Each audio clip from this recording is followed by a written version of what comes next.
قال فما بال القرون الأولى فرعون بولا اور پہلے جو نسلیں گزر چکی ہیں ان کی پھر کیا حالت تھی؟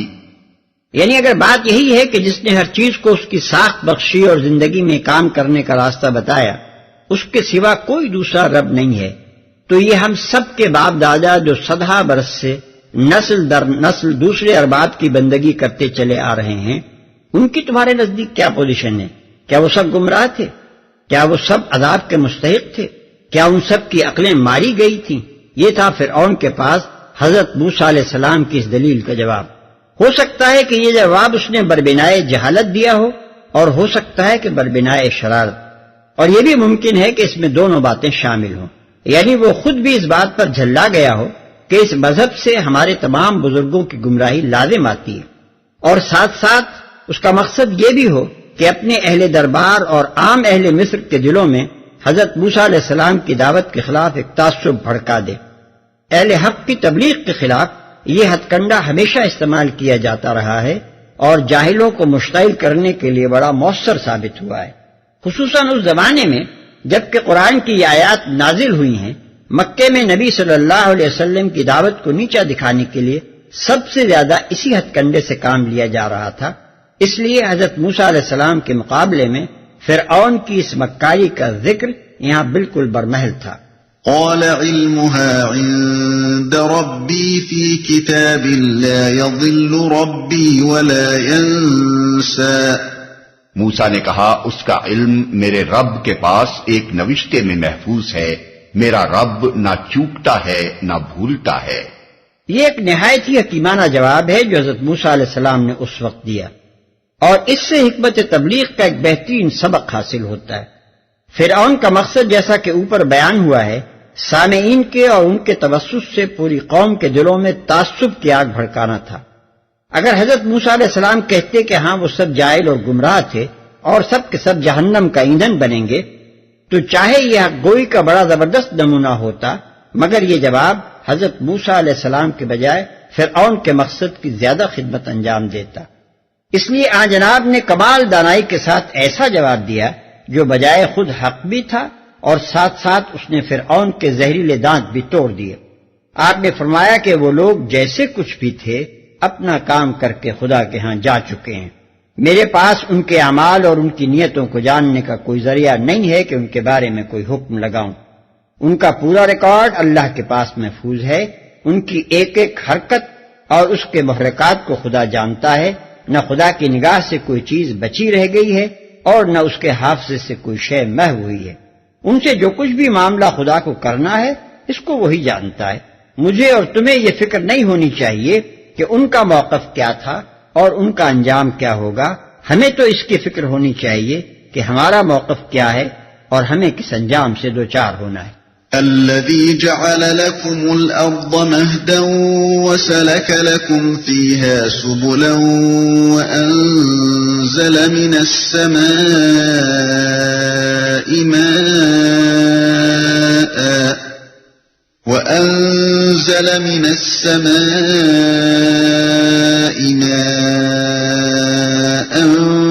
فأخرجنا به أزواجا من نبات شتى كلوا وارعوا أنعامكم إن في ذلك لآيات لأولي النهى۔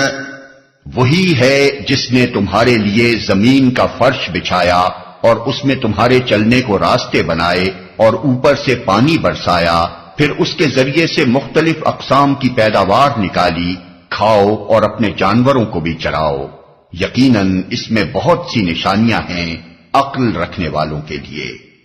وہی انداز کلام سے صاف معلوم ہوتا ہے کہ حضرت موسیٰ علیہ السلام کا جواب نہ بھولتا ہے پر ختم ہو گیا، اور یہاں سے آخر پیراگراف تک کی پوری عبارت اللہ تعالیٰ کی طرف سے بطور شرح و تذکیر ارشاد ہوئی ہے۔ قرآن میں اس طرح کی مثالیں بکثرت موجود ہیں کہ کسی گزرے ہوئے یا آئندہ پیش آنے والے واقعے کو بیان کرتے ہوئے جب کسی شخص کا کوئی قول نقل کیا جاتا ہے تو تو اس کے بعد متصلاً چند فقرے وعظ و پند یا شرح و تفسیر یا تفصیل و توضیح کے طور پر مزید ارشاد فرمائے جاتے ہیں، اور صرف انداز کلام سے پتہ چل جاتا ہے کہ یہ اس شخص کا قول نہیں ہے جس کا پہلے ذکر ہو رہا تھا، بلکہ یہ اللہ تعالیٰ کا اپنا قول ہے۔ واضح رہے کہ اس عبارت کا تعلق صرف قریب کے فقرے میرا رب نہ چوکتا ہے نہ بھولتا ہے سے ہی نہیں ہے، بلکہ حضرت موسیٰ علیہ السلام کے پورے کلام سے ہے جو ربنا الذی اعطی کل شیء سے شروع ہوا ہے، یعنی ہمارا رب وہ ہے جس نے ہر چیز کو اس کی ساخت بخشی۔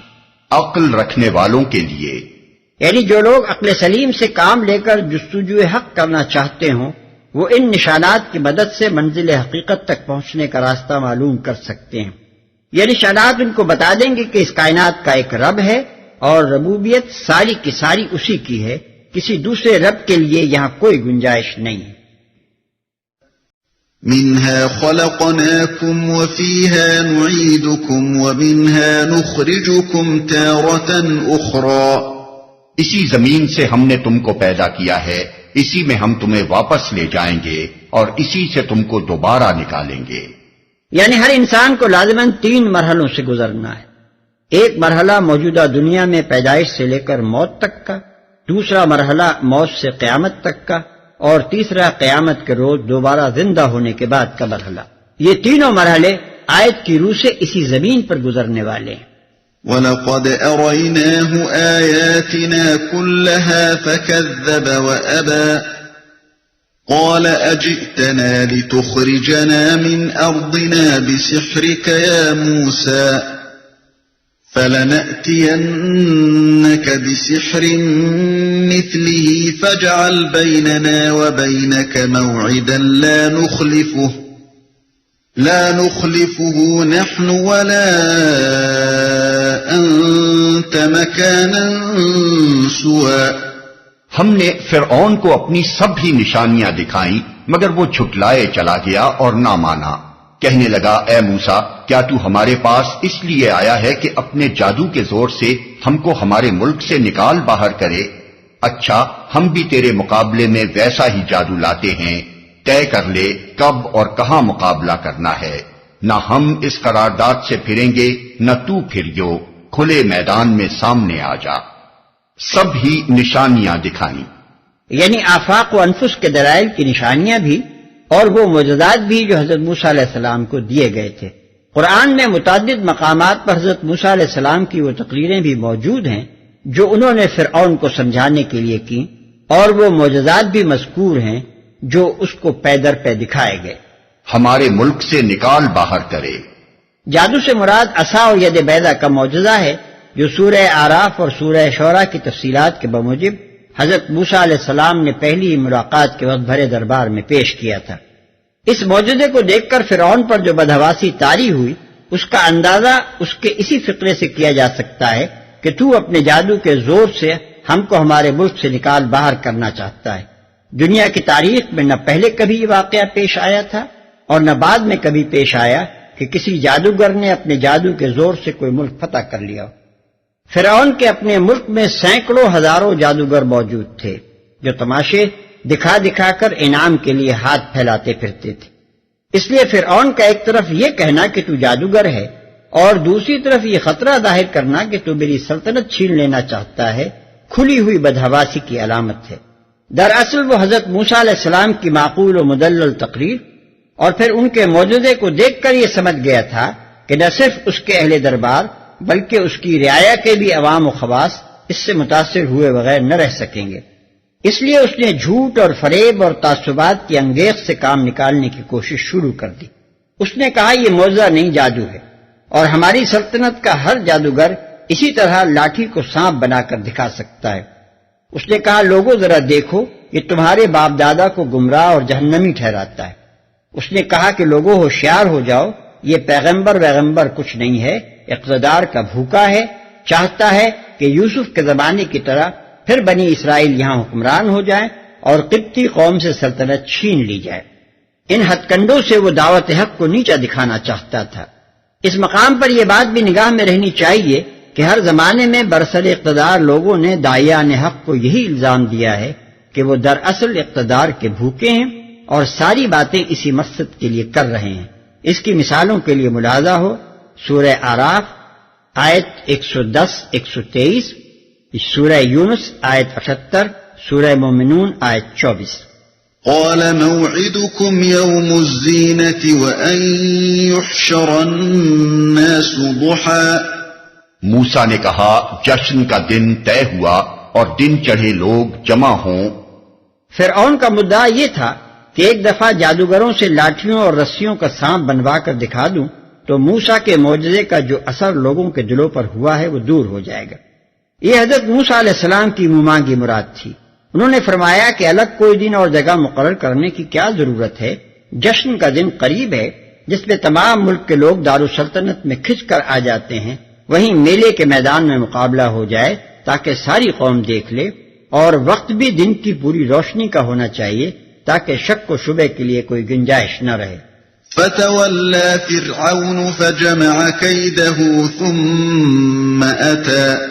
فرعون نے پلٹ کر اپنے سارے ہتھ کنڈے جمع کیے اور مقابلے میں آ گیا۔ فرعون اور اس کے درباریوں کی نگاہ میں اس مقابلے کی اہمیت یہ تھی کہ وہ اسی کے فیصلے پر اپنی قسمت کا فیصلہ معلق سمجھ رہے تھے۔ تمام ملک میں آدمی دوڑا دیے گئے کہ جہاں جہاں کوئی ماہر جادوگر موجود ہو اسے لے آئیں۔ اسی طرح عوام کو بھی جمع کرنے کی خاص طور پر ترغیب دی گئی تاکہ زیادہ سے زیادہ لوگ اکٹھے ہوں اور اپنی آنکھوں سے جادو کے کمالات دیکھ کر عصائے موسیٰ کے رعب سے محفوظ ہو جائیں۔ کھلم کھلا کہا جانے لگا کہ ہمارے دین کا انحصار اب جادوگروں کے کرتب پر ہے، وہ جیتے تو ہمارا دین بچے گا ورنہ موسیٰ کا دین چھا کر رہے گا۔ ملاحظہ ہو سورہ شعراء رکوع 3۔ اس مقام پر یہ حقیقت بھی پیش نظر رہنی چاہیے کہ مصر کے شاہی خاندان اور طبقہ عمرا کا مذہب عوام کے مذہب سے کافی مختلف تھا۔ دونوں کے دیوتا اور مندر الگ الگ تھے، مذہبی مراسم بھی یکساں نہ تھے، اور زندگی بعد موت کے معاملے میں بھی جس کو مصر میں بہت بڑی اہمیت حاصل تھی، دونوں کے عملی طریقے اور نظری انجام میں بہت بڑا امتیاز پایا جاتا تھا۔ ملاحظہ ہو ٹوائنبی کی اے اسٹڈی آف ہسٹری صفحہ 31 اور 32۔ علاوہ بنی مصر میں اس سے پہلے جو مذہبی انقلابات رونما ہوئے تھے ان کی بدولت وہاں کی آبادی میں متعدد ایسے عناصر پیدا ہو چکے تھے جو ایک مشرکانہ مذہب کی بنسبت ایک توحیدی مذہب کو ترجیح دیتے تھے یا دے سکتے تھے۔ مثلا خود بنی اسرائیل اور ان کے ہم مذہب لوگ آبادی کا کم از کم 10% حصہ تھے۔ اس کے علاوہ اس مذہبی انقلاب کو ابھی پورے 150 برس بھی نہ گزرے تھے جو فرعون امینوفس یا اخناتون 1377 تا 1360 قبل مسیح نے حکومت کے زور سے برپا کیا تھا، جس میں تمام معبودوں کو ختم کر کے صرف ایک معبود آتون باقی رکھا گیا تھا۔ اگرچہ اس انقلاب کو بعد میں حکومت ہی کے زور سے الٹ دیا گیا، مگر کچھ نہ کچھ تو اپنے اثرات وہ بھی چھوڑ گیا تھا۔ ان حالات کو نگاہ میں رکھا جائے تو فرعون کی وہ گھبراہٹ اچھی طرح سمجھ میں آ جاتی ہے جو اس موقع پر اسے لاحق تھی۔ قال لهم موسى ويلكم لا تفتروا على الله كذبا فيسحتكم بعذاب وقد خاب من افترى۔ موسیٰ نے عین موقع پر گروہ مقابل کو مخاطب کر کے کہا شامت کے مارو نہ جھوٹی تہمتیں باندھو اللہ پر، ورنہ وہ ایک سخت عذاب سے تمہارا ستیہ ناش کر دے گا۔ جھوٹ جس نے بھی گھڑا وہ نامراد ہوا۔ گروہ مقابل کو مخاطب کر کے کہا، یہ خطاب عوام سے نہ تھا جنہیں ابھی حضرت موسیٰ علیہ السلام کے بارے میں یہ فیصلہ کرنا تھا کہ آیا وہ معجزہ دکھاتے ہیں یا جادو، بلکہ خطاب فرعون اور اس کے درباریوں سے تھا جو انہیں جادوگر قرار دے رہے تھے۔ نہ جھوٹی تہمتیں باندھو اللہ پر، یعنی اس کے معجزے کو جادو اور اس کے پیغمبر کو ساحر کذاب نہ قرار دو۔ فتنازعوا امرهم بينهم واسروا النجوى قالوا ان هذان لساحران يريدان ان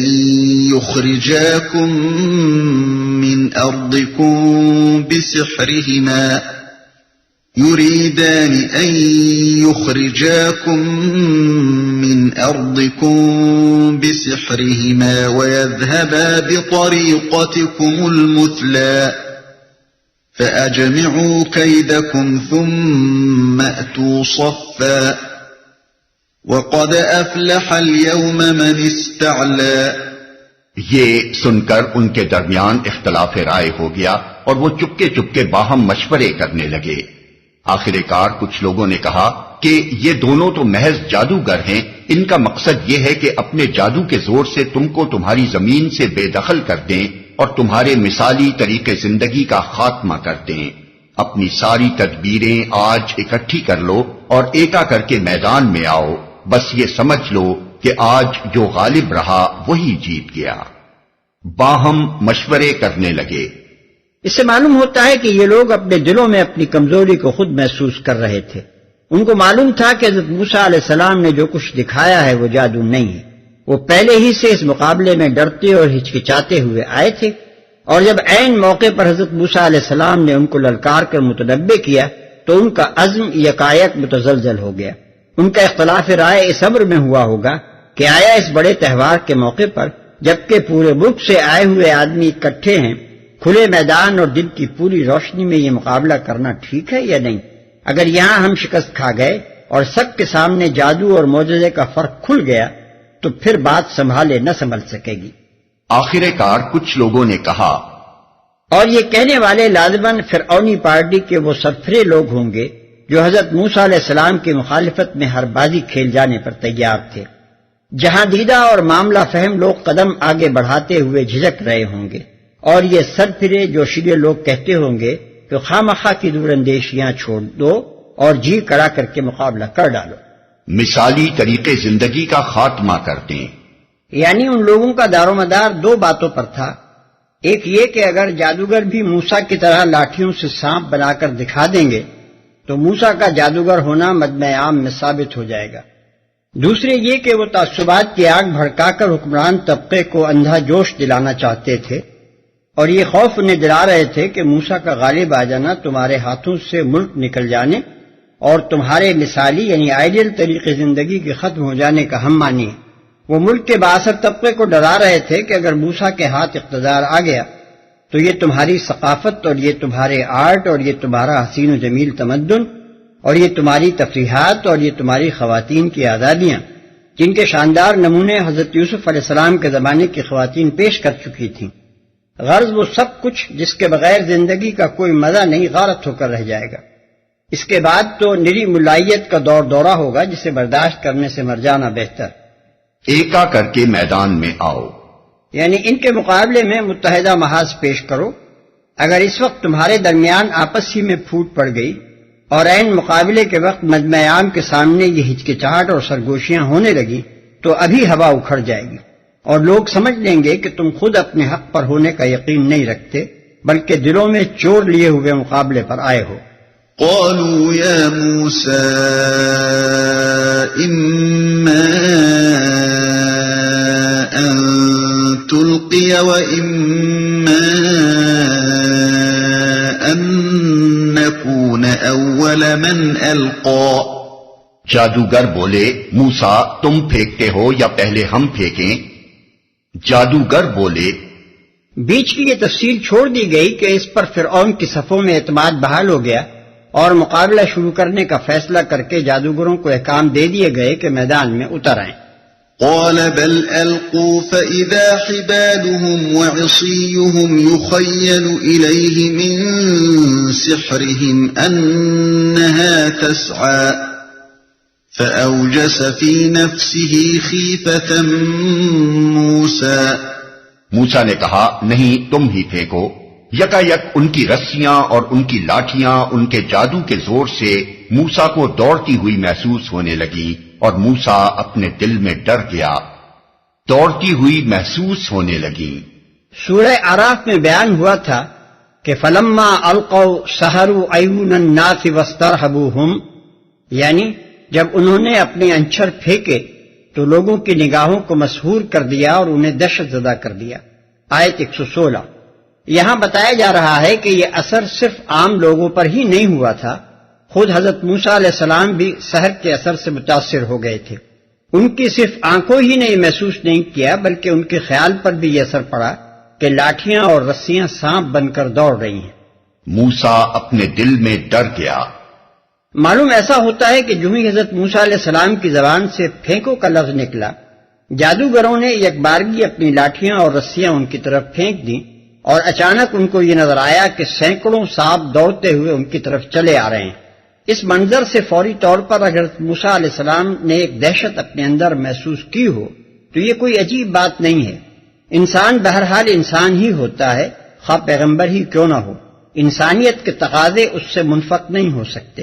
علاوہ بری یہ بھی ممکن ہے کہ اس وقت حضرت موسیٰ علیہ السلام کو یہ خوف لاحق ہوا ہو کہ معجزے سے اس قدر مشابہ منظر دیکھ کر عوام ضرور فتنے میں پڑ جائیں گے۔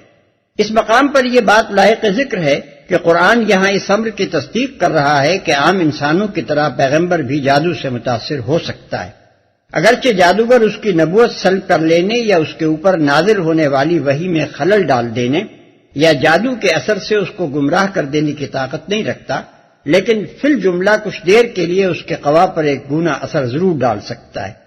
اس سے ان لوگوں کے خیال کی غلطی کھل جاتی ہے جو احادیث میں نبی صلی اللہ علیہ وسلم پر جادو کا اثر ہونے کی روایات پڑھ کر نہ صرف ان روایات کی تکذیب کرتے ہیں بلکہ اس سے آگے بڑھ کر تمام حدیثوں کو ناقابل اعتبار ٹھہرانے لگتے ہیں۔ قلنا لا تخف إنك أنت الأعلى وألق ما في يمينك تلقف ما صنعوا إنما صنعوا كيد ساحر ولا يفلح الساحر حيث أتى۔ ہم نے کہا مت ڈر، تو ہی غالب رہے گا، پھینک جو کچھ تیرے ہاتھ میں ہے، ابھی ان کی ساری بناوٹی چیزوں کو نگلے جاتا ہے۔ یہ جو کچھ بنا کر لائے ہیں یہ تو جادوگر کا فریب ہے، اور جادوگر کبھی کامیاب نہیں ہو سکتا خواہ کسی شان سے وہ آئے۔ ساری بناوٹی چیزوں کو نگلے جاتا ہے۔ ہو سکتا ہے کہ معجزے سے جو اژدہا پیدا ہوا تھا وہ ان تمام لاٹھیوں اور رسیوں ہی کو نگل گیا ہو جو سانپ بنی نظر آ رہی تھی، لیکن جن الفاظ میں یہاں اور دوسرے مقامات پر قرآن میں اس واقعے کو بیان کیا گیا ہے ان سے بظاہر گمان یہی ہوتا ہے کہ اس نے لاٹھیوں اور رسیوں کو نہیں نگلا بلکہ اس جادو کے اثر کو باطل کر دیا جس کی بدولت وہ سانپ بنی نظر آ رہی تھیں۔ سورہ اعراف اور شعراء میں الفاظ یہ ہیں کہ تلقف ما یأفکون، یعنی جو جھوٹ وہ بنا رہے تھے اس کو وہ نگلے جا رہا تھا، اور یہاں الفاظ یہ ہیں کہ تلقف ما صنعوا، یعنی وہ نگل جائے گا اس چیز کو جو انہوں نے بنا رکھی ہے۔ اب یہ ظاہر ہے کہ ان کا جھوٹ اور ان کی بناوٹ لاٹھیاں اور رسیاں نہ تھیں بلکہ وہ جادو تھا جس کی بدولت وہ سانپ بنی نظر آ رہی تھیں۔ اس لیے ہمارا خیال یہ ہے کہ جدھر جدھر وہ گیا لاٹھیوں اور رسیوں کو نگل کر اس طرح پیچھے پھینکتا چلا گیا کہ ہر لاٹھی لاٹھی اور ہر رسی رسی بن کر پڑی رہ گئی۔ فَأُلْقِيَ السَّحَرَةُ سُجَّدًا قَالُوا آمَنَّا بِرَبِّ هَارُونَ وَمُوسَىٰ۔ آخر کو یہی ہوا کہ سارے جادوگر سجدے میں گرا دیے گئے اور پکار اٹھے، مان لیا ہم نے ہارون اور موسیٰ کے رب کو۔ سجدے میں گرا دیے گئے، یعنی جب انہوں نے عصائے موسیٰ کا کارنامہ دیکھا تو انہیں فوراً یقین آ گیا کہ یہ یقیناً معجزہ ہے، ان کے فن کی چیز ہرگز نہیں ہے، اس لیے وہ اس طرح یکبارگی اور بے ساختہ سجدے میں گرے جیسے کسی نے اٹھا اٹھا کر ان کو گرا دیا ہو۔ مان لیا ہم نے ہارون اور موسیٰ کے رب کو۔ اس کے معنی یہ ہے کہ وہاں سب کو معلوم تھا کہ یہ مقابلہ کس بنیاد پر ہو رہا ہے۔ پورے مجمع میں کوئی بھی اس غلط فہمی میں نہ تھا کہ مقابلہ موسیٰ علیہ السلام اور جادوگروں کے کرتب کا ہو رہا ہے، اور فیصلہ اس بات کا ہونا ہے کہ کس کا کرتب زبردست ہے۔ سب یہ جانتے تھے کہ ایک طرف موسیٰ اپنے آپ کو اللہ تعالی خالق زمین و آسمان کے پیغمبر کی حیثیت سے پیش کر رہے ہیں اور اپنی پیغمبری کے ثبوت میں یہ دعویٰ کر رہے ہیں کہ ان کا عصا معجزے کے طور پر فی الواقع اژدہا بن جاتا ہے، اور دوسری طرف جادوگروں کو برسر عام بلا کر فرعون یہ ثابت کرنا چاہتا ہے کہ عصا سے اژدہا بن جانا معجزہ نہیں ہے بلکہ محض جادو کا کرتب ہے۔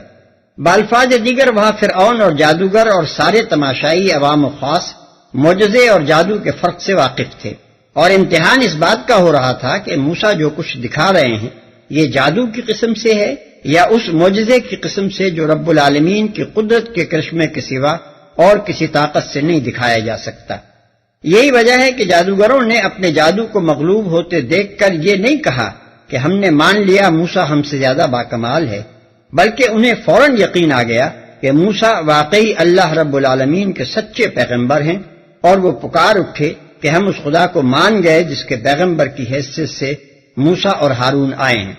اس سے اندازہ کیا جا سکتا ہے کہ مجمع عام پر اس شکست کے کیا اثرات پڑے ہوں گے، اور پھر پورے ملک پر اس کا کیسا زبردست اثر ہوا ہوگا۔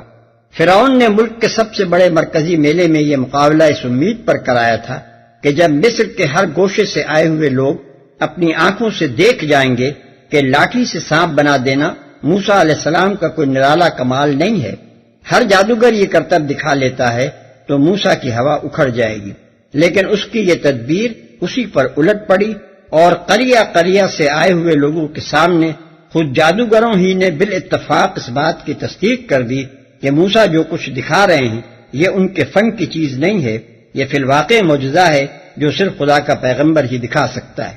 قال آمنتم له قبل أن آذن لكم إنه لكبيركم الذي علمكم السحر فلأقطعن أيديكم وأرجلكم من خلاف ولأصلبنكم في جذوع النخل ولتعلمن أينا أشد عذابا وأبقى۔ فرعون نے کہا تم ایمان لے آئے قبل اس کے کہ میں تمہیں اس کی اجازت دیتا، معلوم ہو گیا کہ یہ تمہارا گرو ہے جس نے تمہیں جادوگری سکھائی تھی۔ اچھا اب میں تمہارے ہاتھ پاؤں مخالف سمتوں سے کٹواتا ہوں اور کھجور کے تنوں پر تم کو سولی دیتا ہوں، پھر تمہیں پتہ چل جائے گا کہ ہم دونوں میں سے کس کا عذاب زیادہ سخت اور دیر پا ہے، یعنی میں تمہیں زیادہ سخت سزا دے سکتا ہوں یا موسیٰ۔ تمہیں جادوگری سکھائی تھی۔ سورہ آراف میں الفاظ یہ ہیں، ان ھذا لمکر مکرتموہ فی المدینۃ لتخرجوا منہا اہلہا، یعنی یہ ایک سازش ہے جو تم لوگوں نے دارالسلطنت میں ملی بھگت کر کے کی ہے تاکہ سلطنت سے اس کے مالکوں کو بے دخل کر دو۔ یہاں اس قول کی مزید تفصیل یہ دی گئی ہے کہ تمہارے درمیان صرف ملی بھگت ہی نہیں ہے، بلکہ معلوم یہ ہوتا ہے کہ یہ موسیٰ تمہارا سردار اور گرو ہے۔ تم نے معجزے سے شکست نہیں کھائی ہے بلکہ اپنے استاد سے جادو میں شکست کھائی ہے، اور تم آپس میں یہ طے کر کے آئے ہو کہ اپنے استاد کا غلبہ ثابت کر کے اور اسے اس کی پیغمبری کا ثبوت بنا کر یہاں سیاسی انقلاب برپا کر دو۔ مخالف سمتوں سے کٹواتا ہوں، یعنی ایک طرف کا ہاتھ اور دوسری طرف کا پاؤں۔ سولی دیتا ہوں۔ سلیب یا سولی دینے کا قدیم طریقہ یہ تھا کہ ایک لمبا شہتیر سا لے کر زمین میں گاڑ دیتے تھے، یا کسی پرانے درخت کا تنا اس غرض کے لیے استعمال کرتے تھے، اور اس کے اوپر کے سرے پر ایک تختہ آڑا کر کے باندھ دیتے تھے، پھر مجرم کو اوپر چڑھا کر اور اس کے دونوں ہاتھ پھیلا کر آڑے تختے کے ساتھ کیلیں ٹھونک دیتے تھے۔ اس طرح مجرم تختے کے بل لٹکا رہ جاتا تھا اور گھنٹوں سسک سسک کر جان دے دیتا تھا۔ سلیب دیے ہوئے یہ مجرم ایک مدت تک یوں ہی لٹکے رہنے دیے جاتے تھے تاکہ لوگ انہیں دیکھ دیکھ کر سبق حاصل کریں۔ کس کا عذاب زیادہ سخت اور دیر پا ہے؟ یہ ہری ہوئی بازی جیت لینے کے لیے فرعون کا آخری داؤں تھا۔ وہ چاہتا تھا کہ جادوگروں کو انتہائی خوفناک سزا سے ڈرا کر ان سے یہ اقبال کرا لے کہ واقعی یہ ان کی اور موسیٰ علیہ السلام کی ملی بھگت تھی اور وہ ان سے مل کر سلطنت کے خلاف سازش کر چکے تھے، مگر جادوگروں کے عزم و استقامت نے اس کا یہ داؤں بھی الٹ دیا۔ انہوں نے اتنی ہولناک سزا برداشت کرنے کے لیے تیار ہو کر دنیا بھر کو یہ یقین دلا دیا کہ سازش کا الزام محض بگڑی ہوئی بات بنانے کے لیے ایک بے شرمانہ سیاسی چال کے طور پر گھڑا گیا ہے، اور اصل حقیقت یہی ہے کہ وہ سچے دل سے موسیٰ علیہ السلام کی نبوت پر ایمان لے آئے ہیں۔ قالوا لن نؤثرك على ما جاءنا من البينات والذي فطرنا فاقض ما أنت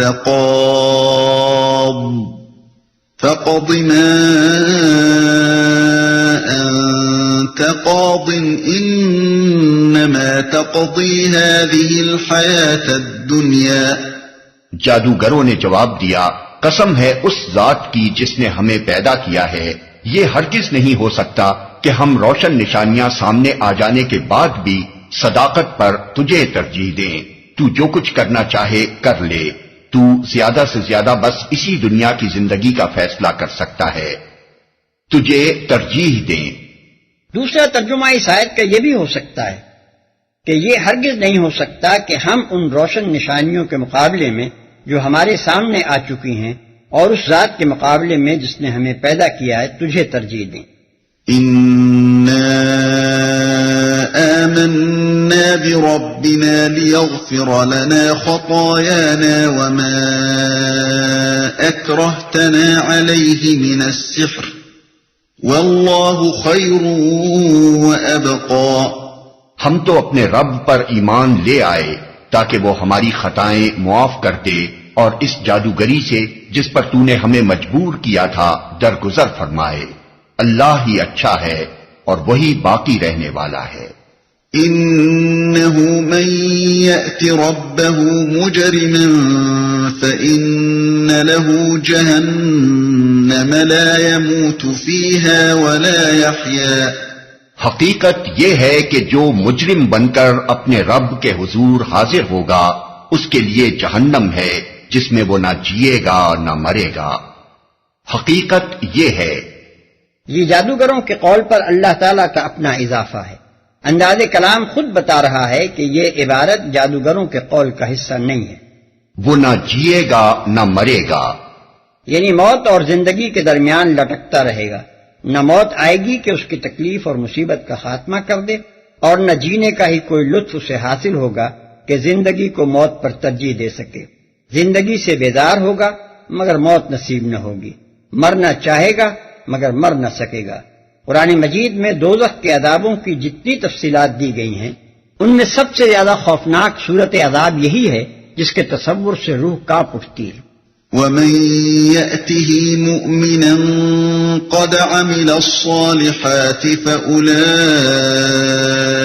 لهم الدرجات العلى جنات عدن تجري من تحتها الأنهار خالدين فيها وذلك جزاء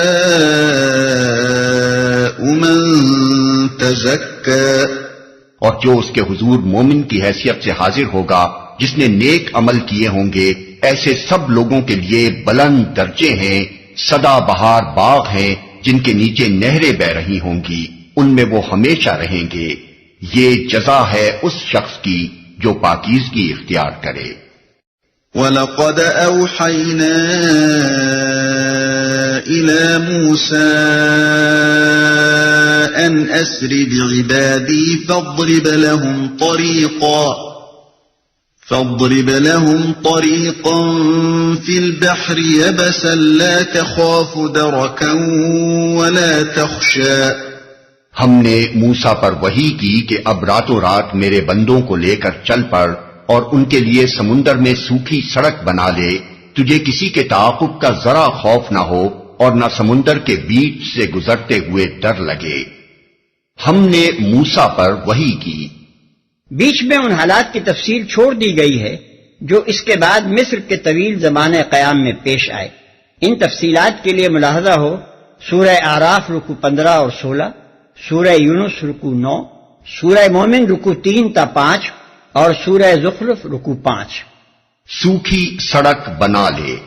اس اجمال کی تفصیل یہ ہے کہ اللہ تعالیٰ نے آخر کار ایک رات مقرر فرما دی جس میں تمام اسرائیلی اور غیر اسرائیلی مسلمانوں کو، جن کے لیے میرے بندوں کا جامع لفظ استعمال کیا گیا ہے، مصر کے ہر حصے سے ہجرت کے لیے نکل پڑنا تھا۔ یہ سب لوگ ایک طے شدہ مقام پر جمع ہو کر ایک قافلے کی صورت میں روانہ ہو گئے۔ اس زمانے میں نہر سویز موجود نہ تھی۔ بحر احمر سے بحر روم یعنی میڈیٹرینین تک کا پورا علاقہ کھلا ہوا تھا، مگر اس علاقے کے تمام راستوں پر فوجی چھاونیاں تھیں جن سے بخیریت نہیں گزرا جا سکتا تھا۔ اس لیے حضرت موسیٰ علیہ السلام نے بحر احمر کی طرف جانے والا راستہ اختیار کیا۔ غالباً ان کا خیال یہ تھا کہ سمندر کے کنارے کنارے چل کر جزیرہ نمائے سینا کی طرف نکل جائیں، لیکن ادھر سے فرعون ایک لشکر عظیم لے کر تعاقب کرتا ہوا ٹھیک اس موقع پر آ پہنچا جبکہ یہ قافلہ ابھی سمندر کے ساحل ہی پر تھا۔ سورہ شعراء میں بیان ہوا ہے کہ مہاجرین کا قافلہ لشکر فرعون اور سمندر کے درمیان بالکل گھر چکا تھا۔ عین اس وقت اللہ تعالیٰ نے حضرت موسیٰ علیہ السلام کو حکم دیا اضرب بعصاک البحر، یعنی اپنا عصا سمندر پر مار۔ فلق فکان کل فرق کالطود العظیم، یعنی فوراً سمندر پھٹ گیا اور اس کا ہر ٹکڑا ایک بڑے ٹیلے کی طرح کھڑا ہو گیا، اور بیچ میں صرف یہی نہیں کہ قافلے کے گزرنے کے لیے راستہ نکل آیا، بلکہ بیچ کا یہ حصہ اوپر کی آیت کے مطابق خشک ہو کر سوکھی سڑک کی طرح بن گیا۔ یہ صاف اور صریح معجزے کا بیان ہے، اور اس سے ان لوگوں کے بیان کی غلطی واضح ہو جاتی ہے جو کہتے ہیں کہ ہوا کے طوفان یا جوار بھاٹے کی وجہ سے سمندر ہٹ گیا تھا۔ اس طرح جو پانی ہٹتا ہے وہ دونوں طرف ٹیلوں کی صورت میں کھڑا نہیں ہو جاتا اور بیچ کا حصہ سوکھ کر سڑک کی طرح نہیں بن جاتا۔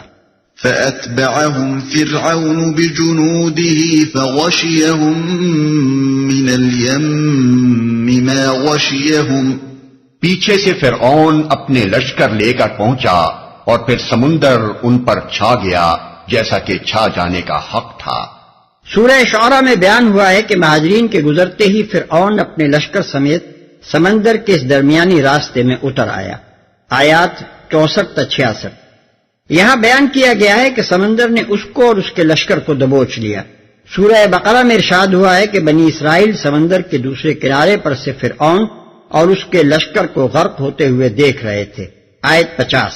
اور سورہ یونس میں بتایا گیا ہے کہ ڈوبتے وقت فرعون پکار اٹھا آمنت انہ لا الہ الا الذی آمنت بہ بنو اسرائیل وانا من المسلمین، یعنی میں مان گیا کہ کوئی خدا نہیں ہے اس خدا کے سوا جس پر بنی اسرائیل ایمان لائے ہیں، اور میں بھی مسلمانوں میں سے ہوں۔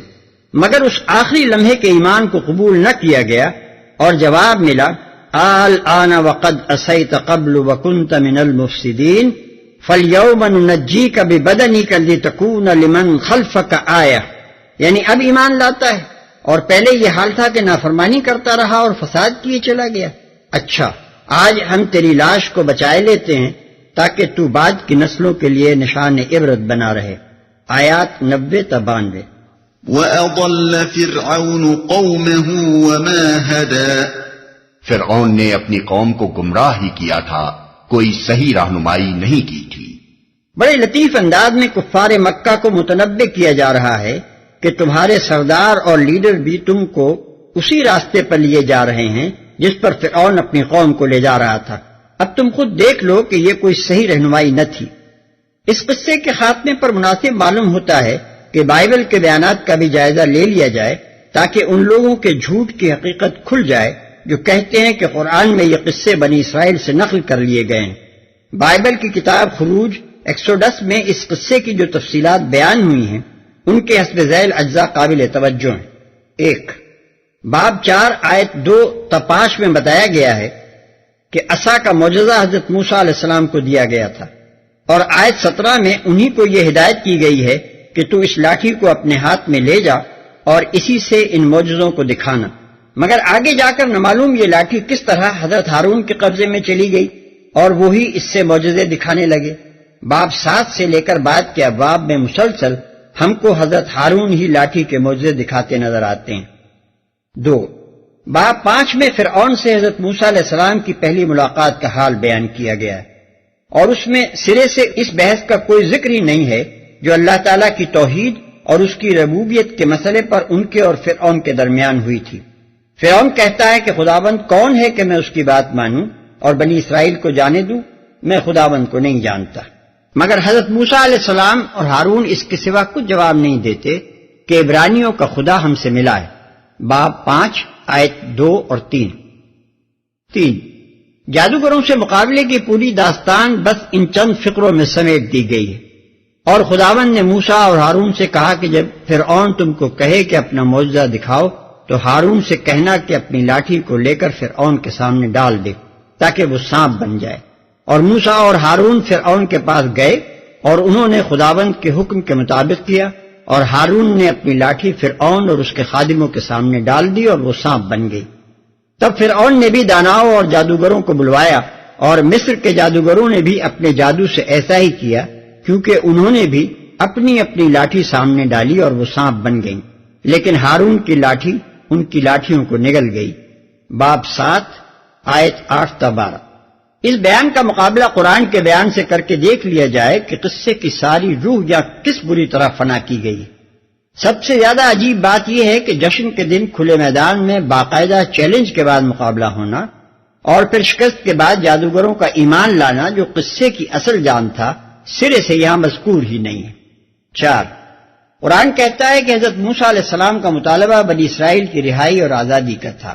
بائبل کا بیان ہے کہ مطالبہ صرف یہ تھا کہ ہم کو اجازت دے کہ ہم 3 دن کی منزل بیابان میں جا کر خداوند اپنے خدا کے لیے قربانی کریں۔ باب 5 آیت 3۔ 5، مصر سے نکلنے اور فرعون کے غرق ہونے کا مفصل حال باب 11 سے 14 تک بیان کیا گیا ہے۔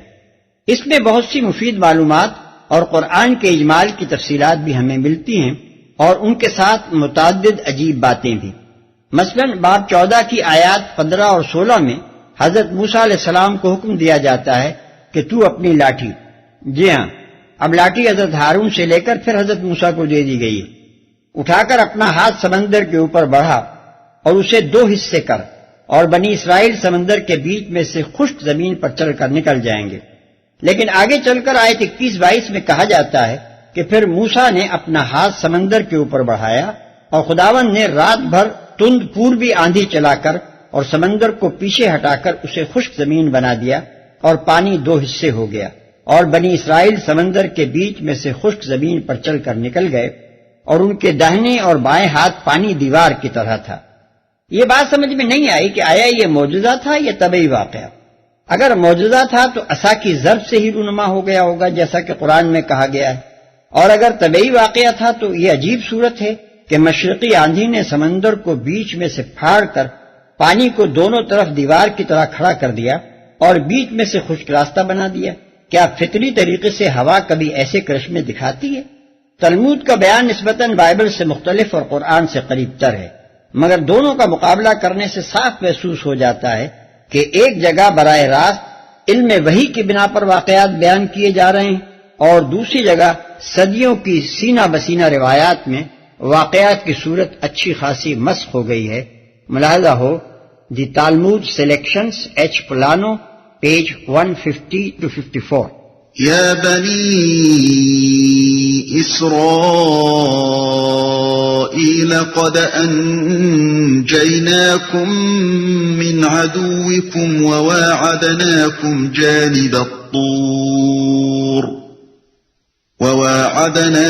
جانب الطور الأيمن ونزلنا عليكم المن والسلوى۔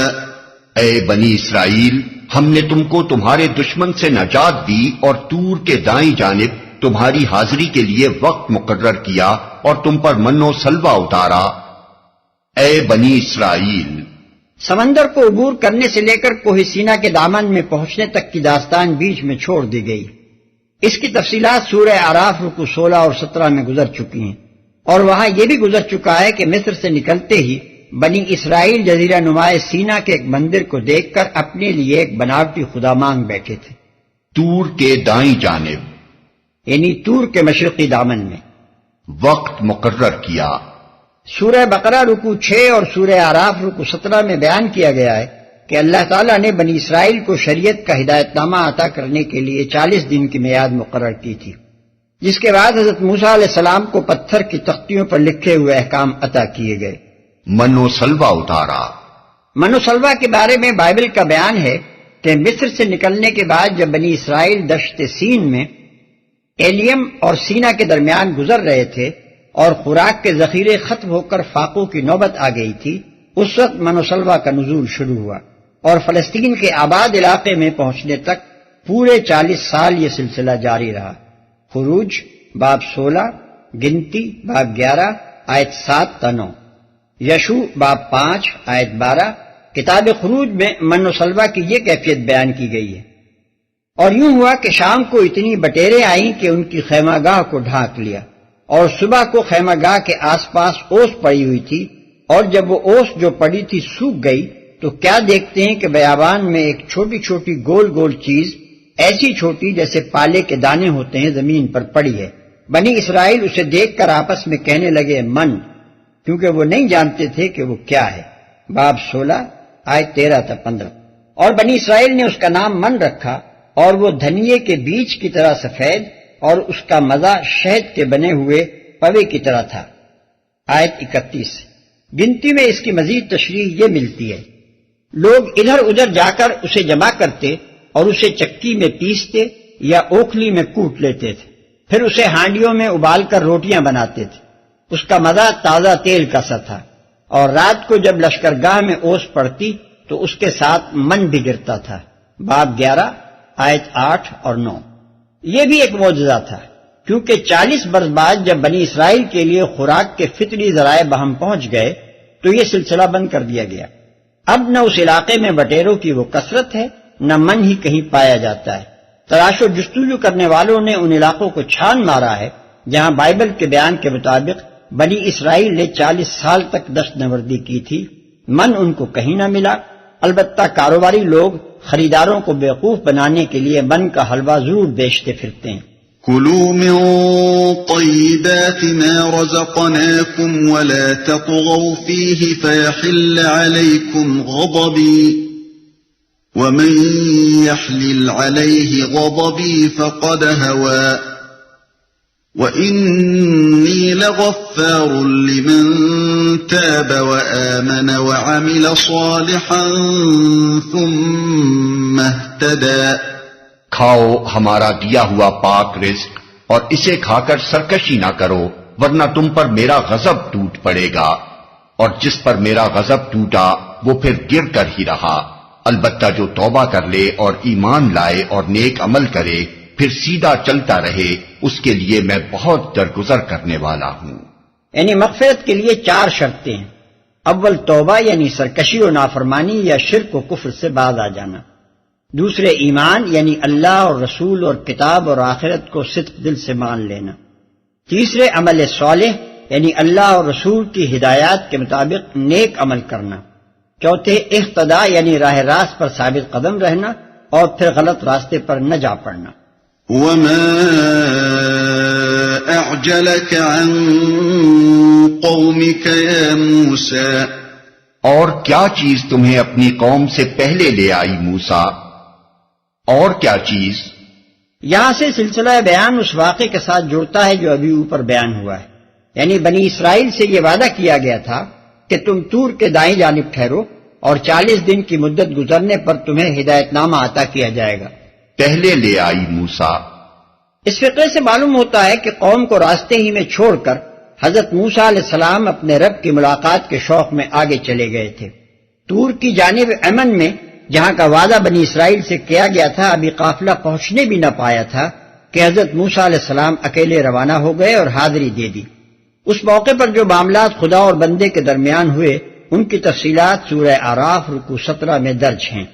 حضرت موسیٰ علیہ السلام کا دیدار الہی کی استدعا کرنا اور اللہ تعالیٰ کا فرمانا کہ تو مجھے نہیں دیکھ سکتا، پھر اللہ کا ایک پہاڑ پر ذرا سی تجلی فرما کر اسے ریزہ ریزہ کر دینا اور حضرت موسیٰ علیہ السلام کا بے ہوش ہو کر گر پڑنا، اس کے بعد پتھر کی تختیوں پر لکھے ہوئے احکام عطا ہونا، یہ سب اسی وقت کے واقعات ہیں۔ یہاں ان واقعات کا صرف وہ حصہ بیان کیا جا رہا ہے جو بنی اسرائیل کی گوشالہ پرستی سے متعلق ہے۔ اس کے بیان سے مقصود کفار مکہ کو یہ بتانا ہے کہ ایک قوم میں بت پرستی کا آغاز کس طرح ہوا کرتا ہے، اور اللہ کے نبی اس فتنے کو اپنی قوم میں سر اٹھاتے دیکھ کر کیسے بےتاب ہو جایا کرتے ہیں۔ قال هم أولئك على أثري وعجلت إليك رب لترضى۔ اس نے عرض کیا وہ بس میرے پیچھے آ ہی رہے ہیں، میں جلدی کر کے تیرے حضور آ گیا ہوں اے میرے رب تاکہ تو مجھ سے خوش ہو جائے۔ قال فإنا قد فتنا قومك من بعدك وأضلهم السامري۔ فرمایا اچھا تو سنو، ہم نے تمہارے پیچھے تمہاری قوم کو آزمائش میں ڈال دیا اور سامری نے انہیں گمراہ کر ڈالا۔ سامری یہ اس شخص کا نام نہیں ہے، بلکہ یائے نسبتی کی صریح علامت سے معلوم ہوتا ہے کہ یہ بہرحال کوئی نہ کوئی نسبت ہی ہے، خواہ قبیلے کی طرف ہو یا نسل کی طرف یا مقام کی طرف۔ پھر قرآن جس طرح سامری کہہ کر اس کا ذکر کر رہا ہے، اس سے یہ بھی اندازہ ہوتا ہے کہ اس زمانے میں سامری قبیلے یا نسل یا مقام کے بہت سے لوگ موجود تھے، جن میں سے ایک خاص سامری وہ شخص تھا جس نے بنی اسرائیل میں سنہری بچڑے کی پرستش پھیلائی۔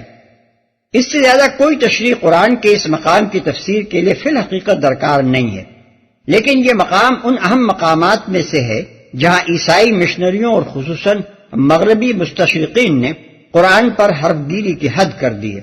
وہ کہتے ہیں کہ یہ معاذ اللہ قرآن کے مصنف کی جہالت کا صریح ثبوت ہے، اس لیے کہ دولت اسرائیل کا دارالسلطنت سامریہ اس واقعے کے کئی صدی بعد 925 قبل مسیح کے قریب زمانے میں تعمیر ہوا۔ پھر اس کے بھی کئی صدی بعد اسرائیلیوں اور غیر اسرائیلیوں کی وہ مخلوط نسل پیدا ہوئی جس نے سامریوں کے نام سے شہرت پائی۔ ان کا خیال یہ ہے کہ ان سامریوں میں چونکہ دوسری مشرکانہ بدعات کے ساتھ ساتھ سنہری بچڑے کی پرستش کا رواج بھی تھا، اور یہودیوں کے ذریعے سے محمد صلی اللہ علیہ وسلم نے اس بات کی سن گن پالی ہوگی، اس لیے انہوں نے لے جا کر اس کا تعلق حضرت موسیٰ علیہ السلام کے عہد سے جوڑ دیا اور یہ قصہ تصنیف کر ڈالا کہ وہاں سنہری بچڑے کی پرستش رائج کرنے والا ایک سامری شخص تھا۔ اسی طرح کی باتیں ان لوگوں نے حامان کے معاملے میں بھی بنائی ہیں، جسے قرآن فرعون کے وزیر کی حیثیت سے پیش کرتا ہے، اور عیسائی مشنری اور مستشرقین اسے اخسویرس یعنی شاہ ایران کے درباری امیر حامان سے لے جا کر ملا دیتے ہیں اور کہتے ہیں کہ یہ قرآن کے مصنف کی جہالت کا ایک اور ثبوت ہے۔ شاید ان مدعیان علم و تحقیق کا گمان یہ ہے کہ قدیم زمانے میں ایک نام کا ایک ہی شخص یا قبیلہ یا مقام ہوا کرتا تھا، اور ایک نام کے دو یا زائد اشخاص یا قبیلہ و مقام ہونے کا قطعاً کوئی امکان نہ تھا، حالانکہ سویری قدیم تاریخ کی ایک نہایت مشہور قوم تھی جو حضرت ابراہیم علیہ السلام کے دور میں عراق اور اس کے آس پاس کے علاقوں پر چھائی ہوئی تھی، اور اس بات کا بہت امکان ہے کہ حضرت موسیٰ علیہ السلام کے عہد میں اس قوم کے یا اس کی کسی شاخ کے لوگ مصر میں سامری کہلاتے ہوں۔ پھر خود اس سامریہ کے اصل کو بھی دیکھ لیجئے، جس کی نسبت سے شمالی فلسطین کے لوگ بعد میں سامری کہلانے لگے۔ بائبل کا بیان ہے کہ دولت اسرائیل کے فرمانروا آمری نے ایک شخص سمر نامی سے وہ پہاڑ خریدا تھا جس پر اس نے بعد میں اپنا دارالسلطنت تعمیر کیا، اور چونکہ پہاڑ کے سابق مالک کا نام سمر تھا اس لیے اس شہر کا نام سامریہ رکھا گیا۔ سلاطین باب 16 آیت 24۔ اس سے صاف ظاہر ہے کہ سامریہ کے وجود میں آنے سے پہلے سمر نام کے اشخاص پائے جاتے تھے، اور ان سے نسبت پا کر ان کی نسل یا قبیلے کا نام سامری اور مقامات کا نام سامریہ ہونا کم از کم ممکن ضرور تھا۔ فرجع موسى إلى قومه غضبان أسفا قال يا قوم ألم يعدكم ربكم وعدا حسنا أفطال عليكم العهد أم أردتم أن يحل عليكم غضب من ربكم فأخلفتم موعدي۔ موسیٰ سخت غصے اور رنج کی حالت میں اپنی قوم کی طرف پلٹا، جا کر اس نے کہا، اے میری قوم کے لوگوں، کیا تمہارے رب نے تم سے اچھے وعدے نہیں کیے تھے؟ کیا تمہیں دن لگ گئے ہیں، یا تم اپنے رب کا غضب ہی اپنے اوپر لانا چاہتے تھے کہ تم نے مجھ سے وعدہ خلافی کی؟ تم سے اچھے وعدے نہیں کیے تھے۔ اچھا وعدہ نہیں کیا تھا بھی ترجمہ ہو سکتا ہے۔ متن میں جو ترجمہ ہم نے اختیار کیا ہے اس کا مطلب یہ ہے کہ آج تک تمہارے رب نے تمہارے ساتھ جتنی بھلائیوں کا وعدہ بھی کیا ہے وہ سب تمہیں حاصل ہوتی رہی ہیں۔ تمہیں مصر سے بخیریت نکالا، غلامی سے نجات دی، تمہارے دشمن کو تہس نہس کیا، تمہارے لیے ان صحراؤں اور پہاڑی علاقوں میں سائے اور خوراک کا بندوبست کیا۔ کیا یہ سارے اچھے وعدے پورے نہیں ہوئے؟ دوسرے ترجمے کا مطلب یہ ہوگا کہ تمہیں شریعت اور ہدایت نامہ عطا کرنے کا جو وعدہ کیا گیا تھا، کیا تمہارے نزدیک وہ کسی خیر اور بھلائی کا وعدہ نہ تھا؟ کیا تمہیں دن لگ گئے ہیں؟ دوسرا ترجمہ یہ بھی ہو سکتا ہے کہ کیا وعدہ پورا ہونے میں بہت دیر لگ گئی کہ تم بے صبر ہو گئے۔ پہلے ترجمے کا مطلب یہ ہوگا کہ تم پر اللہ تعالیٰ ابھی جو عظیم الشان احسانات کر چکا ہے، کیا ان کو کچھ بہت زیادہ مدت گزر گئی ہے کہ تم انہیں بھول گئے؟ کیا تمہاری مصیبت کا زمانہ بیتے قرنیں گزر چکی ہیں کہ تم سرمست ہو کر بیٹھنے لگے؟ دوسرے ترجمے کا مطلب صاف ہے کہ ہدایت نامہ عطا کرنے کا جو وعدہ کیا گیا تھا اس کے وفا ہونے میں کوئی تاخیر تو نہیں ہوئی ہے جس کو تم اپنے لیے عذر اور بہانہ بنا سکو۔ تم نے مجھ سے وعدہ خلافی کی۔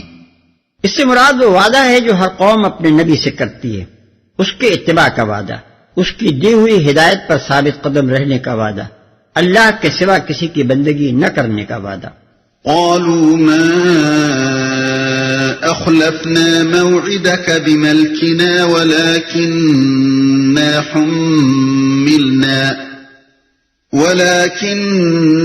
حملنا أوزارا من زينة القوم فقذفناها فكذلك ألقى السامري فأخرج لهم عجلا جسدا له خوار فقالوا هذا إلهكم وإله موسى فنسي أفلا يرون ألا يرجع إليهم قولا ولا يملك لهم ضرا ولا نفعا۔ انہوں نے جواب دیا، ہم نے آپ سے وعدہ خلافی کچھ اپنے اختیار سے نہیں کی، معاملہ یہ ہوا کہ لوگوں کے زیورات کے بوجھ سے ہم لد گئے تھے اور ہم نے بس ان کو پھینک دیا تھا۔ پھر اسی طرح سامری نے بھی کچھ ڈالا اور ان کے لیے ایک بچڑے کی مورت بنا کر نکال لایا جس سے بیل کی سی آواز نکلتی تھی۔ لوگ پکار اٹھے، یہی ہے تمہارا خدا اور موسیٰ کا خدا، موسیٰ اسے بھول گیا۔ کیا وہ دیکھتے نہ تھے کہ نہ وہ ان کی بات کا جواب دیتا ہے اور نہ ان کے نفع و نقصان کا کچھ اختیار رکھتا ہے، بس ان کو پھینک دیا تھا۔ یہ ان لوگوں کا عذر تھا جو سامری کے فتنے میں مبتلا ہوئے۔ ان کا کہنا یہ تھا کہ ہم نے زیورات پھینک دیے تھے، نہ ہماری کوئی نیت بچڑا بنانے کی تھی، نہ ہمیں معلوم تھا کہ کیا بننے والا ہے۔ اس کے بعد جو معاملہ پیش آیا وہ تھا ہی کچھ ایسا کہ اسے دیکھ کر ہم بے اختیار شرک میں مبتلا ہو گئے۔ لوگوں کے زیورات کے بوجھ سے ہم لگ گئے تھے۔ اس کا سیدھا مطلب تو یہ ہے کہ ہمارے مردوں اور عورتوں نے مصر کی رسموں کے مطابق جو بھاری بھاری زیورات پہن رکھے تھے وہ اس صحرا نوردی میں ہم پر بار ہو گئے تھے اور ہم پریشان تھے کہ اس بوجھ کو کہاں تک لادے پھریں۔ لیکن بائبل کا بیان ہے کہ یہ زیورات مصر سے چلتے وقت ہر اسرائیلی گھرانے کی عورتوں اور مردوں نے اپنے مصری پڑوسی سے مانگ کر لے لیے تھے، اور اس طرح ہر ایک اپنے پڑوسی کو لوٹ کر راتوں رات ہجرت کے لیے چل کھڑا ہوا تھا۔ یہ اخلاقی کارنامہ صرف اسی حد تک نہ تھا کہ ہر اسرائیلی نے بطور خود اسے انجام دیا ہو، بلکہ یہ کار خیر اللہ کے نبی حضرت موسیٰ علیہ السلام نے ان کو سکھایا تھا، اور نبی کو بھی اس کی ہدایت خود اللہ میاں نے دی تھی۔ بائبل کی کتاب خروج میں ارشاد ہوتا ہے، خدا نے موسیٰ سے کہا، جا کر اسرائیلی بزرگوں کو ایک جگہ جمع کر اور ان کو کہہ کہ جب تم نکلو گے تو خالی ہاتھ نہ نکلو گے، بلکہ تمہاری ایک ایک عورت اپنی پڑوسن سے اور اپنے اپنے گھر کی مہمان سے سونے چاندی کے زیور اور لباس مانگ لے گی۔ ان کو تم اپنے بیٹوں اور بیٹیوں کو پہناؤ گے اور مصریوں کو لوٹ لو گے۔ باب 3 آیت 14 تا 22۔ اور خداوند نے موسیٰ سے کہا، سو اب تو لوگوں کے کان میں یہ بات ڈال دے کہ ان میں سے ہر شخص اپنے پڑوسی اور ہر عورت اپنی پڑوسن سے سونے چاندی کے زیور لے، اور خداوند نے ان لوگوں پر مصریوں کو مہربان کر دیا۔ باب 11 آیت 2 اور 3۔ اور بنی اسرائیل نے موسیٰ کے کہنے کے موافق یہ بھی کیا کہ مصریوں سے سونے کے زیور اور کپڑے مانگ لیے، اور خداوند نے ان لوگوں کو مصریوں کی نگاہ میں ایسی عزت بخشی کہ جو کچھ انہوں نے مانگا انہوں نے دیا، سو انہوں نے مصریوں کو لوٹ لیا۔ باب 12 آیت 35 اور 36۔ افسوس ہے کہ ہمارے مفسرین نے بھی قرآن کی اس آیت کی تفسیر میں بنی اسرائیل کی اس روایت کو آنکھیں بند کر کے نقل کر دیا ہے، اور ان کی اس غلطی سے مسلمانوں میں بھی یہ خیال پھیل گیا ہے کہ زیورات کا یہ بوجھ اسی لوٹ کا بوجھ تھا۔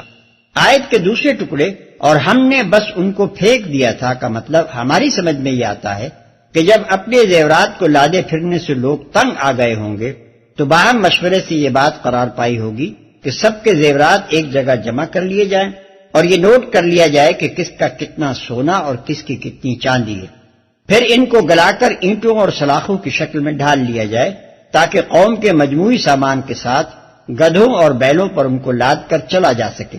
چنانچہ اس قرارداد کے مطابق ہر شخص اپنے زیورات لالا کر ڈھیر میں پھینکتا چلا گیا ہوگا۔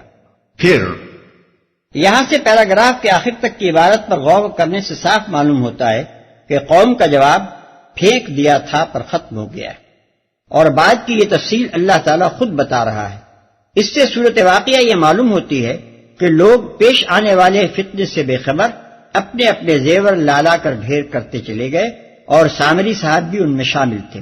بعد میں زیور گلانے کی خدمت سامری صاحب نے اپنے ذمے لے لی، اور کچھ ایسی چال چلی کہ سونے کی اینٹیں یا سلاخیں بنانے کے بجائے ایک بچڑے کی مورت بھٹی سے برآمد ہوئی جس میں سے بیل کسی آواز نکلتی تھی۔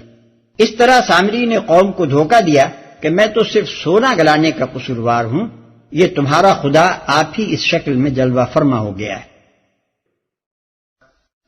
وَلَقَدْ قَالَ لَهُمْ هَارُونُ مِن قَبْلُ يَا قَوْمِ إِنَّمَا فُتِنْتُمْ بِهِ وَإِنَّ رَبَّكُمُ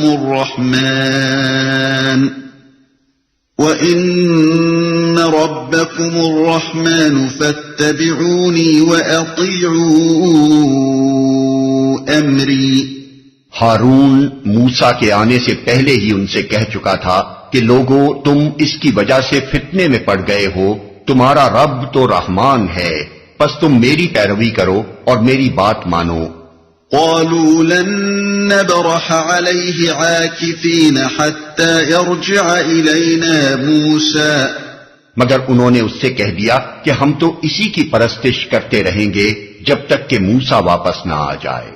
بائبل اس کے برعکس حضرت ہارون علیہ السلام پر الزام رکھتی ہے کہ بچڑا بنانے اور اسے معبود قرار دینے کا گناہ عظیم انہی سے سرزد ہوا تھا، اور جب لوگوں نے دیکھا کہ موسیٰ نے پہاڑ سے اترنے میں دیر لگائی تو وہ ہارون کے پاس جمع ہو کر اس سے کہنے لگے کہ اٹھ ہمارے لیے دیوتا بنا دے جو ہمارے آگے چلے، کیونکہ ہم نہیں جانتے کہ اس مرد موسیٰ کو جو ہم کو ملک مصر سے نکال کر لایا کیا ہو گیا۔ ہارون نے ان سے کہا تمہاری بیویوں اور لڑکوں اور لڑکیوں کے کانوں میں جو سونے کی بالیاں ہیں ان کو اتار کر میرے پاس لے آؤ۔ چنانچہ سب لوگ ان کے کانوں سے سونے کی بالیاں اتار اتار کر ہارون کے پاس لے آئے، اور اس نے ان کو ان کے ہاتھوں سے لے کر ایک ڈھالا ہوا بچڑا بنایا جس کی صورت چھینی سے ٹھیک تھی۔ تب وہ کہنے لگے اے اسرائیل، یہی تیرا وہ دیوتا ہے جو تجھ کو ملک مصر سے نکال کر لایا۔ یہ دیکھ کر ہارون نے اس کے آگے ایک قربان گاہ بنائی اور اس نے اعلان کر دیا کہ کل خداوند کے لیے عید ہوگی۔ خروج باب 32 آیت 1 تا 5۔ بہت ممکن ہے کہ بنی اسرائیل کے ہاں یہ غلط روایت اس وجہ سے مشہور ہوئی ہو کہ سامری کا نام بھی ہارون ہی ہو، اور بعد کے لوگوں نے اس ہارون کو ہارون نبی علیہ الصلاۃ والسلام کے ساتھ خلط ملط کر دیا ہو۔ لیکن آج عیسائی مشنریوں اور مغربی مستشرقوں کو اصرار ہے کہ قرآن یہاں بھی ضرور غلطی پر ہے۔ بچڑے کو خدا ان کے مقدس نبی نے ہی بنایا تھا، اور ان کے دامن سے اس داغ کو صاف کر کے قرآن نے ایک احسان نہیں بلکہ الٹا قصور کیا ہے۔ یہ ہے ان لوگوں کی ہٹ دھرمی کا حال، اور ان کو نظر نہیں آتا کہ اسی باب میں چند سطر آگے چل کر خود بائبل اپنی غلط بیانی کا راز کس طرح فاش کر رہی ہے۔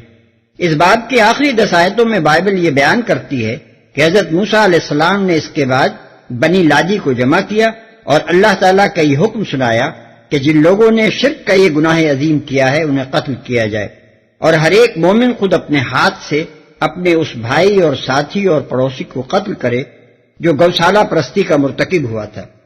چنانچہ اس روز 3000 آدمی قتل کیے گئے۔ اب سوال یہ ہے کہ حضرت ہارون کیوں چھوڑ دیے گئے؟ اگر وہی اس جرم کے بانی مبانی تھے تو انہیں اس قتل عام سے کس طرح معاف کیا جا سکتا تھا؟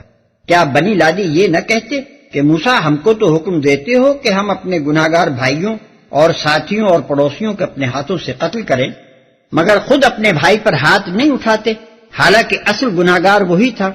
آگے چل کر بیان کیا جاتا ہے کہ موسیٰ علیہ السلام نے خداوند کے پاس جا کر عرض کیا کہ اب بنی اسرائیل کا گناہ معاف کر دے، ورنہ میرا نام اپنی کتاب میں سے مٹا دے۔ اس پر اللہ تعالیٰ نے جواب دیا کہ جس نے میرا گناہ کیا ہے میں اسی کا نام اپنی کتاب میں سے مٹاؤں گا۔ لیکن ہم دیکھتے ہیں کہ حضرت ہارون علیہ السلام کا نام نہ مٹایا گیا، بلکہ اس کے برعکس ان کو اور ان کی اولاد کو بنی اسرائیل میں بزرگ ترین منصب یعنی بنی لادی کی سرداری اور مقدس کی کہانت سے سرفراز کیا گیا۔ گنتی باب 18 آیت 1 تا 7۔ کیا بائبل کی یہ اندرونی شہادت خود اس کے اپنے سابق بیان کی تردید اور قرآن کے بیان کی تصدیق نہیں کر رہی ہے؟ قال يا هارون ما منعك إذ رأيتهم ضلوا ألا تتبعني أفعصيت أمري۔ موسیٰ قوم کو ڈانٹنے کے بعد ہارون کی طرف پلٹا اور بولا، ہارون، تم نے جب دیکھا تھا کہ یہ گمراہ ہو رہے ہیں تو کس چیز نے تمہارا ہاتھ پکڑا تھا کہ میرے طریقے پر عمل نہ کرو؟ کیا تم نے میرے حکم کی خلاف ورزی کی؟ حکم سے مراد وہ حکم ہے جو پہاڑ پر جاتے وقت اور اپنی جگہ حضرت ہارون کو بنی اسرائیل کی سرداری سونپتے وقت حضرت موسیٰ علیہ السلام نے دیا تھا۔ سورہ اعراف میں اسے ان الفاظ میں بیان کیا گیا ہے، وقال موسیٰ لأخیہ ہارون اخلفنی فی قومی واصلح ولا تتبع سبیل المفسدین، یعنی اور موسیٰ نے جاتے ہوئے اپنے بھائی ہارون سے کہا کہ تم میری قوم میں میری جانشینی کرو اور دیکھو اصلاح کرنا، مفسدوں کے طریقے کی پیروی نہ کرنا۔ آیت 142۔ قال يا ابن أم لا تأخذ بلحيتي ولا برأسي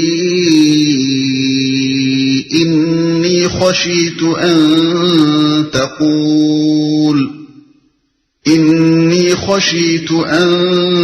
تقول فرقت بين بني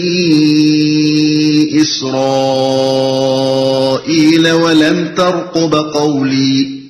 ہارون نے جواب دیا، اے میری ماں کے بیٹے، میری داڑھی نہ پکڑ، نہ میرے سر کے بال کھینچ، مجھے اس بات کا ڈر تھا کہ تو آ کر کہے گا تم نے بنی اسرائیل میں پھوٹ ڈال دی اور میری بات کا پاس نہ کیا، نہ میرے سر کے بال کھینچ۔ ان آیات کے ترجمے میں ہم نے اس بات کو ملحوظ رکھا ہے کہ حضرت موسیٰ علیہ السلام چھوٹے بھائی تھے مگر منصب کے لحاظ سے بڑے تھے، اور حضرت ہارون علیہ السلام بڑے بھائی تھے مگر منصب کے لحاظ سے چھوٹے تھے۔ اور میری بات کا پاس نہ کیا۔ حضرت ہارون علیہ السلام کے جواب کا یہ مطلب ہرگز نہیں ہے کہ قوم کا مجتمع رہنا اس کے راہ راست پر رہنے سے زیادہ اہمیت رکھتا ہے، اور اتحاد چاہے وہ شرک ہی پر کیوں نہ ہو افتراق سے بہتر ہے، خواہ اس کے بنا حق اور باطل ہی کا اختلاف۔ اس آیت کا یہ مطلب اگر کوئی شخص لے گا تو قرآن سے ہدایت کے بجائے گمراہی اخذ کرے گا۔ حضرت ہارون علیہ السلام کی پوری بات سمجھنے کے لیے اس آیت کو سورہ اعراف کی آیت 150 کے ساتھ ملا کر پڑھنا چاہیے۔ وہاں وہ فرماتے ہیں کہ ابن ام ان القوم استضعفونی وقالوا یقتلوننی فلا تشمت بی الاعداء ولا تجعلنی مع القوم الظالمین۔ میری ماں کے بیٹے، ان لوگوں نے مجھے دبا لیا اور قریب تھا کہ مجھے مار ڈالتے، پس تو دشمنوں کو مجھ پر ہنسنے کا موقع نہ دے اور اس ظالم گروہ میں مجھے شمار نہ کر۔ اب ان دونوں آیتوں کو جمع کر کے دیکھیں تو صورت واقعہ کی یہ تصویر سامنے آتی ہے کہ حضرت ہارون علیہ السلام نے لوگوں کو اس گمراہی سے روکنے کی پوری کوشش کی، مگر انہوں نے آنجناب کے خلاف سخت فساد کھڑا کر دیا اور آپ کو مار ڈالنے پر تل گئے۔ مجبوراً آپ اس اندیشے سے خاموش ہو گئے کہ کہیں حضرت موسیٰ علیہ السلام کے آنے سے پہلے یہاں خانہ جنگی برپا نہ ہو جائے اور وہ بعد میں آ کر شکایت کریں کہ تم اگر اس صورتحال سے عہدہ برا نہ ہو سکے تھے تو تم نے معاملات کو اس حد تک کیوں بگڑنے دیا، میرے آنے کا انتظار کیوں نہ کیا۔ سورہ اعراف والی آیت کے آخری فقرے سے یہ بھی مترشح ہوتا ہے کہ قوم میں دونوں بھائیوں کے دشمنوں کی ایک تعداد موجود تھی۔ قال فما خطبك يا سامری، موسیٰ نے کہا، اور سامری تیرا کیا معاملہ ہے؟ قال بصرت بما لم يبصروا به فقبضت قبضة من أثر الرسول فنبذتها وكذلك سولت لي نفسي۔ اس نے جواب دیا، میں نے وہ چیز دیکھی جو ان لوگوں کو نظر نہ آئی، پس میں نے رسول کے نقش قدم سے ایک مٹھی اٹھا لی اور اس کو ڈال دیا، میرے نفس نے مجھے کچھ ایسا ہی سجھایا۔ اس آیت کی تفسیر میں دو گروہوں کی طرف سے عجیب کھینچتان کی گئی ہے۔ ایک گروہ جس میں قدیم مفسرین اور قدیم طرز کے مفسرین کی بڑی اکثریت شامل ہے، اس کا یہ مطلب بیان کرتا ہے کہ سامری نے رسول یعنی حضرت جبریل علیہ السلام کو گزرتے ہوئے دیکھ لیا تھا اور ان کے نقش قدم سے ایک مٹھی بھر مٹی اٹھا لی تھی، اور یہ اسی مٹی کی کرامت تھی کہ جب اسے بچڑے کے بت پر ڈالا گیا تو اس میں زندگی پیدا ہو گئی اور جیتے جاگتے بچڑے کی سی آواز نکلنے لگی۔ حالانکہ قرآن یہ نہیں کہہ رہا ہے کہ فی الواقع ایسا ہوا تھا، وہ صرف یہ کہہ رہا ہے کہ حضرت موسیٰ علیہ السلام کی باز پرس کے جواب میں سامری نے یہ بات بنائی۔ پھر ہماری سمجھ میں نہیں آتا کہ مفسرین اس کو ایک امر واقعی اور قرآن کی بیان کردہ حقیقت کیسے سمجھ بیٹھے۔ دوسرا گروہ سامری کے قول کو ایک اور ہی معنی پہناتا ہے۔ اس کی تعبیر کے مطابق سامری نے دراصل یہ کہا تھا کہ مجھے رسول یعنی حضرت موسیٰ علیہ السلام میں یا ان کے دین میں وہ کمزوری نظر آئی جو دوسروں کو نظر نہ آئی، اس لیے میں نے ایک حد تک تو اس کے نقش قدم کی پیروی کی مگر بعد میں اسے چھوڑ دیا۔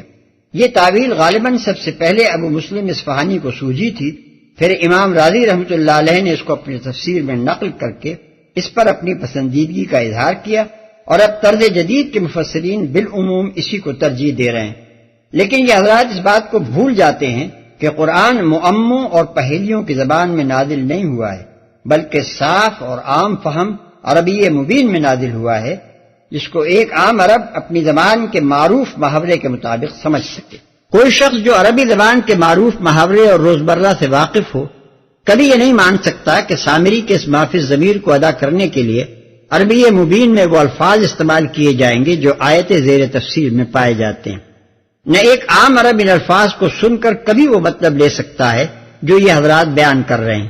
لغت کی کتابوں میں سے کسی لفظ کے وہ مختلف مفہومات تلاش کر لینا جو مختلف محاوروں میں اس سے مراد لیے جاتے ہوں، اور ان میں سے کسی مفہوم کو لا کر ایک ایسی عبارت میں چسپاں کر دینا جہاں ایک عام عرب اس لفظ کو ہرگز اس مفہوم میں استعمال نہ کرے گا، زبان دانی تو نہیں ہو سکتا، البتہ سخن سازی کا کرتب ضرور مانا جا سکتا ہے۔ اس قسم کے کرتب فرہنگ آصفیہ ہاتھ میں لے کر اگر کوئی شخص خود ان حضرات کی اردو تحریروں میں یا آکسفورڈ ڈکشنری لے کر ان کی انگریزی تحریروں میں دکھانے شروع کر دے تو شاید اپنے کلام کی دو چار ہی تعویلیں سن کر یہ حضرات چیخ اٹھیں۔ بالعموم قرآن میں ایسی تعویلیں اس وقت کی جاتی ہیں جبکہ ایک شخص کسی آیت کے صاف اور سیدھے مطلب کو دیکھ کر اپنی دانش میں یہ سمجھتا ہے کہ یہاں تو اللہ میاں سے بڑی بے احتیاطی ہو گئی، لاؤ میں ان کی بات اس طرح بنا دوں کہ ان کی غلطی کا پردہ ڈھک جائے اور لوگوں کو ان پر ہنسنے کا موقع نہ ملے، معاذ اللہ۔ اس طرز فکر کو چھوڑ کر جو شخص بھی اس سلسلہ کلام میں اس آیت کو پڑھے گا وہ آسانی کے ساتھ یہ سمجھ لے گا کہ سامری ایک فتنہ پرداز شخص تھا جس نے خوب سوچ سمجھ کر ایک زبردست مکر و فریب کی اسکیم تیار کی تھی۔ اس نے صرف یہی نہیں کیا کہ سونے کا بچڑا بنا کر اس میں کسی تدبیر سے بچڑے کسی آواز پیدا کر دی اور ساری قوم کے جاہل و نادان لوگوں کو دھوکے میں ڈال دیا، بلکہ اس پر مزید یہ جسارت بھی کی کہ خود حضرت موسیٰ علیہ السلام کے سامنے ایک پرفریب داستان گھڑ کر رکھ دی۔ اس نے دعویٰ کیا کہ مجھے وہ کچھ نظر آیا جو دوسروں کو نظر نہ آتا تھا، اور ساتھ ساتھ یہ افسانہ بھی گھڑ دیا کہ رسول کے نقش قدم کی ایک مٹھی بھر مٹی سے یہ کرامت صادر ہوئی ہے۔ رسول سے مراد ممکن ہے کہ جبریل ہی ہو جیسا کہ قدیم مفسرین نے سمجھا ہے، لیکن اگر یہ سمجھا جائے کہ اس نے رسول کا لفظ خود حضرت موسیٰ علیہ السلام کے لیے استعمال کیا تھا تو یہ اس کی ایک اور مکاری تھی۔ وہ اس طرح حضرت موسیٰ علیہ السلام کو ذہنی رشوت دینی چاہتا تھا تاکہ وہ اسے اپنے نقش قدم کی مٹی کا کرشمہ سمجھ کر پھول جائیں اور اپنی مزید کرامتوں کا اشتہار دینے کے لیے سامری کی خدمات مستقل طور پر حاصل کر لیں۔ قرآن اس سارے معاملے کو سامری کے فریب ہی کی حیثیت سے پیش کر رہا ہے، اپنی طرف سے بطور واقعہ بیان نہیں کر رہا ہے کہ اس سے کوئی قباحت لازم آتی ہو اور لغت کی کتابوں سے مدد لے کر خواہ مخواہ کی سخن سازی کرنی پڑے، بلکہ بعد کے فقرے میں حضرت موسیٰ علیہ السلام نے جس طرح اس کو پھٹکارا ہے اور اس کے لیے سزا تجویز کی ہے، اس سے صاف ظاہر ہو رہا ہے کہ اس کے گھڑے ہوئے اس پرفریب افسانے کو سنتے ہی انہوں نے اس کے منہ پر مار دیا۔ قال فاذهب فإن لك في الحياة أن تقول لا مساس وإن لك موعدا لن تخلفه وانظر إلى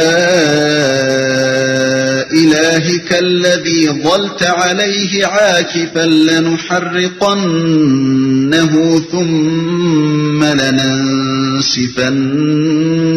في اليم نسفا۔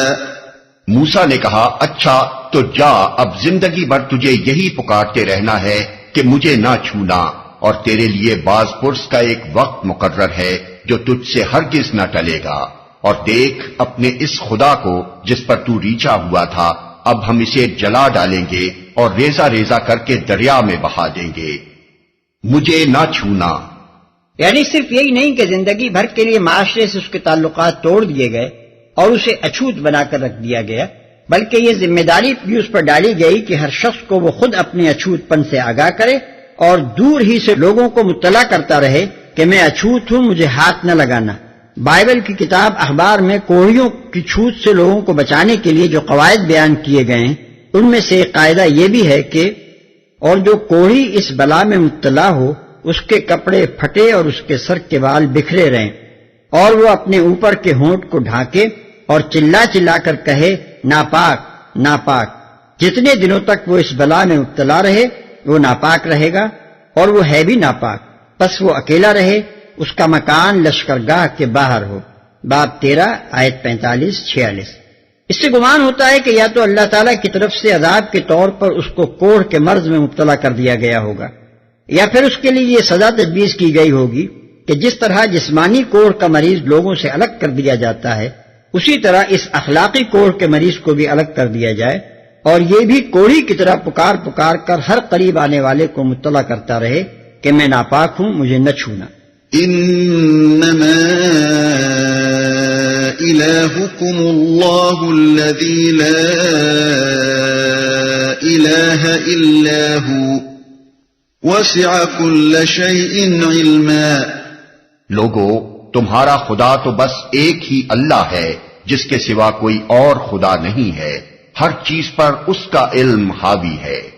كذلك نقص عليك من أنباء ما قد سبق وقد آتيناك من لدنا ذكرا من أعرض عنه فإنه يحمل يوم القيامة وزرا۔ اے محمد، اس طرح ہم پچھلے گزرے ہوئے حالات کی خبریں تم کو سناتے ہیں، اور ہم نے خاص اپنے ہاں سے تم کو ایک ذکر درس نصیحت عطا کیا ہے، جو کوئی اس سے منہ موڑے گا وہ قیامت کے روز سخت بارے گناہ اٹھائے گا۔ موسیٰ علیہ السلام کا قصہ ختم کر کے اب پھر تقریر کا رخ اس مضمون کی طرف مڑتا ہے جس سے سورہ کا آغاز ہوا تھا۔ آگے بڑھنے سے پہلے ایک مرتبہ پلٹ کر سورہ کی ان ابتدائی آیات کو پڑھ لیجئے جن کے بعد یکایک حضرت موسیٰ علیہ السلام کا قصہ شروع ہو گیا تھا۔ اس سے آپ کی سمجھ میں اچھی طرح یہ بات آ جائے گی کہ سورہ کا اصل موضوع بحث کیا ہے، بیچ میں قصہ موسیٰ کس لیے بیان ہوا ہے، اور اب قصہ ختم کر کے کس طرح تقریر اپنے موضوع کی طرف پلٹ رہی ہے۔ ایک ذکر عطا کیا ہے، یعنی یہ قرآن جس کے متعلق آغاز سورہ میں کہا گیا تھا کہ یہ کوئی انہونا کام تم سے لینے اور تم کو بیٹھے بٹھائے ایک مشقت پہ مطلع کر دینے کے لیے نازل نہیں کیا گیا ہے، یہ تو ایک یاد دہانی اور نصیحت یعنی تذکرہ ہے ہر اس شخص کے لیے جس کے دل میں خدا کا کچھ خوف ہو۔